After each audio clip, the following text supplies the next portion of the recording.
Nudity ഒക്കെ സർവ്വസാധാരണമായി സിനിമകളിൽ കാണിക്കുന്ന അല്ലെ, 2 പീസ് ഇട്ടിട്ട് ബീച്ചിലേക്ക് പോകാൻ പറ്റുന്നതാണ് ഒരാൾ പറഞ്ഞത്. ഇവിടെ നമ്മളുടെ ബീച്ചിൽ അത് പറ്റുമെന്നാണ് അയാൾ ചോദിച്ചത്. അപ്പൊ അതൊക്കെ പറ്റുന്ന യൂറോപ്പിൽ എന്താ സംഭവിക്കേണ്ടത്? അവിടെ റേപ്പ് ഉണ്ടാവാൻ പാടില്ല, സെക്സ്വലി സ്ത്രീകളായിട്ടുള്ള ആളുകൾ അബ്യൂസ് ചെയ്യപ്പെടാൻ പാടില്ല, അങ്ങനെ ആയിരിക്കും എന്നാണ് നമ്മൾ ചിന്തിക്കുക. പക്ഷേ നമ്മൾ സ്റ്റാറ്റിസ്റ്റിക്സ് നോക്കിക്കഴിഞ്ഞാൽ അതിൽ കാണാൻ കഴിയുന്നതെന്ന് വെച്ച് കഴിഞ്ഞാൽ research find that 97% of women in UK have been sexually harassed. എത്ര?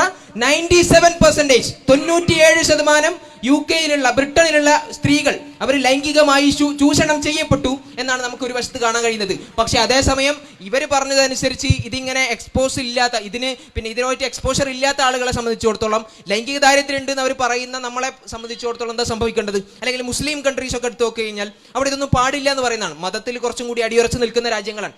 അവിടെ എന്താ സംഭവിക്കേണ്ടത്?